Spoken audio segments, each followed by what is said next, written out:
TV सत्यमेव व्रतम।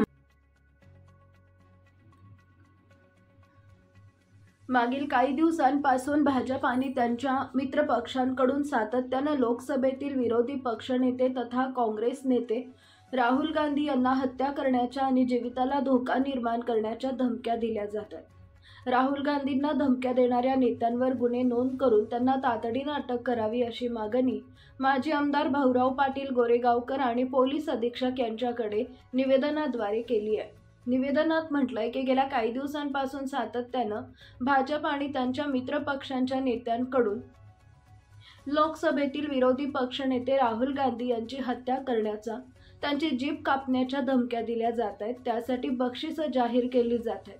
त्यामुळे राहुलजी गांधी यांच्या जीवितास भाजप आणि त्यांच्या मित्रपक्षांच्या नेत्यांपासून धोका आहे हे स्पष्ट झालंय।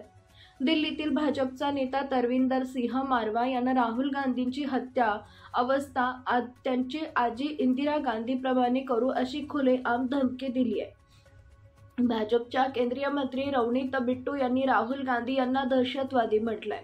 शिंदेच्या शिवसेनेचा आमदार संजय गायकवाड यांनी राहुल गांधींची जीभ छाटणाऱ्या 11 लाखांचं बक्षीस जाहीर केलंय, तर भाजपचा राज्यसभा खासदार अनिल बोंडे यांनी राहुल गांधी यांच्या जिभेला चटके दिले पाहिजेत असं वक्तव्य केलंय। भाजप आणि त्यांच्या मित्रपक्षांच्या नेत्यांची ही वक्तव्य अत्यंत गंभीर असून राहुल गांधी यांच्या जीविताला यापासून धोका आहे हे स्पष्ट झालंय। काँग्रेस पक्षाचे राष्ट्रीय अध्यक्ष मल्लिकार्जुन खरगे यांनी या संदर्भात पंतप्रधान नरेंद्र मोदी यांना पत्र लिहून कारवाई करण्याची मागणी केली आहे, पण सरकार आणि भाजपानं अद्यापही धमक्या देणाऱ्या नेत्यांवर कोणती कारवाई केली नाही।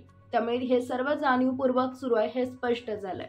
राहुल गांधी यांच्या आजी माजी पंतप्रधान इंदिरा गांधी आणि वडील राजीव गांधी यांची हत्या देशविघातक घटकांनी केली आहे।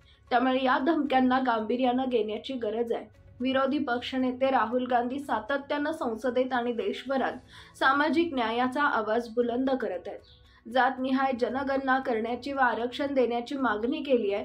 ज्या गोष्टींना ज्यांचा विरोध आहे ते लोक राहुल गांधी यांच्याबद्दल द्वेषपूर्ण वक्तव्य करण्याची, जीवे मारण्याच्या धमक्या देण्याची सुनियोजित मोहीम चालवत आहेत।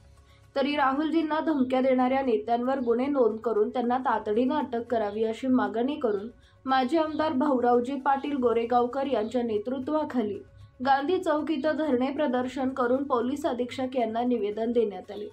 या निवेदनावर भाऊरावजी पाटील गोरेगावकर, भास्कर बेंगाल, शेख नाईम, शेख लाल, आवेद अली खान, शेख नौमान नवेद, सतीश लोणकर, साद अहमद, ताजिबा पाटील, एकनाथ शिंदे, आकाश जगताप, बाऊराव पाटील, शेख बासित, पाठन साजिद, खान उल्हास पाटील, लाखन पठाडे, आकाश जाधव, कालिम खान, अमोल पाटील, शेख इस्माईल, शालिक ताले, शिवप्रसाद जाधव, संतोष जाधव, संजय देशमुख, अक्षय ढकोरे, शेख शाहनवाज, शेख आवेस, जाहिर पठाण, आमिर बागवान, शेख इरफान, अमोल खिल्लारी, जावेद चौस, मोहम्मद अकीब, मोहम्मद परवेज, मोहम्मद तौहीद, पांडुरंग सरनाईक, रौफ खान, आलम खान आदींनी आंदोलनात सहभाग घेतला। राहुलजी गांधी यांना जीभ कापतोच असं म्हटलं नाही, ते त्याची आधी सुद्धा काही बयान झाले आहेत की इंदिरा गांधी आणि राजीवजी गांधी यांच्यासारखं तुमचं सुद्धा आम्ही मर्डर करून टाकू या हे सुद्धा भाषण झालेलं आहे। हे सांगितल्यानंतर त्यांनी दुसऱ्यांदा जीभ छाटू म्हणून सांगितलं। या महायुतीचे आणि म्हणजे भाजप आणि त्यांचे मित्रपक्ष जे एक एक माणूस वेगवेगळे बेताल असं वक्तव्य सारखं करत आहेत। या भारतामध्ये कायदा आणि सुव्यवस्था आहे का नाही हा आम्हाला या ठिकाणी प्रश्न पडला। इतक्या धमक्या दिल्यानंतर सुद्धा त्या ठिकाणी कोणत्या प्रकारची कारवाई त्यांच्यावर होत नाही। धमक्या याच्यामध्ये भारतामध्ये मोदीच्या राज्यामध्ये या ठिकाणी हुकुमशाही आली का काय ही जनसामान्याला, आम्हाला, तुम्हाला सगळ्याला या ठिकाणी हा प्रश्न पडलेला आहे। म्हणून एवढ्या मोठ्या याच्यामध्ये खुल्या आम धमक्या देण्याचं काम जर हे करत असतील, ठीक आहे, निवडणुकीमध्ये जनता याला पाहिल्याशिवाय सोडणार नाही, पण अशी जर धमक्या देत असतील, असे नेते मारायचं काम जर करत असतील आणि अशा धमक्या देऊन ते वोटिंग घेण्याचं जर काम करत असेल तर निश्चित या भारताची जनतासुद्धा काही वेळी राहिलेली नाही। त्या भारताची जनतासुद्धा त्यांना त्यांची जागा निश्चितपणे दाखवून देतील। पहिल्यांदा या ठिकाणी दिल्लीतील भाजप नेता तबलीर सिंह मारवा यांनी सांगितलं इंदिरा गांधी आणि राहुल गांधी सारखं तुमचे आम्ही हाल करून टाकू। त्यानंतर भाजपचे दुसरे केंद्रीय मंत्री रणजीत बिट्टू यांनी सुद्धा सांगितलं की आतंकवादी आहे, फलानं आहे, बिस्तानं आहे. म्हणजे मंत्री राहिलेल्या लोकांना आपण काय बोलावं जर हे कळत नसत तर खरंच या देशाचं दुर्दैव या ठिकाणी म्हटलं पाहिजे. त्यांनी आपल्या भाषणामध्ये सांगितलं होतं 70 वर्षामध्ये काँग्रेसनं जे केलं नाही ते आम्ही करून दाखवतो आणि खरंच हे त्याप्रमाणे करून दाखवतो का ही आम्हाला शंका या ठिकाणी यायला लागली.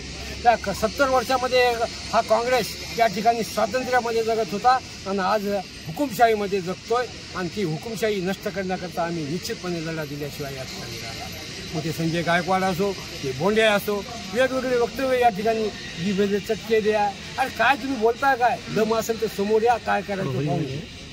राहुल गांधी संपत्ती आहे वारंवार त्यांना असं खंडित करत आहेत. नाही, राहुल गांधी ज्यावेळेस कन्याकुमारी ते काश्मीर, जम्मू काश्मीर हे जे दौरे काढले, लोकांचा प्रतिसाद पाहिला, मोहब्बत की दुकान त्यांनी खोलण्याचं काम या ठिकाणी केलं, लोकांमध्ये एक आपुलकी निर्माण त्यांच्याबद्दल झाली आहे आणि त्याचाच परिणाम आपण लोकसभेला पाहिलेला आहे. त्यांच्या पायाखालची वाळू घसरत आहे आणि पायाखालची वाळू घसरते म्हणून यांना काय बोलावं. जसं बावचळले म्हटलं तर हरकत नाही, ते बावचळले ह्याला समजेल आपण काय बोलावं. एखाद्या माणसाला काही करतात ना तो चिडून बोलतो आणि असं करील तसं करील, मारून टाक, त्या प्रकारची भाषा यांची व्हायली. निश्चितपणे आम्ही राहुल गांधीच्या सोबत आहोतच, त्यांच्या पाठीमागं आहोतच. त्यांच्या केसाईला जर धक्का लागला तर काय होईल या ठिकाणी पाहून घेऊ.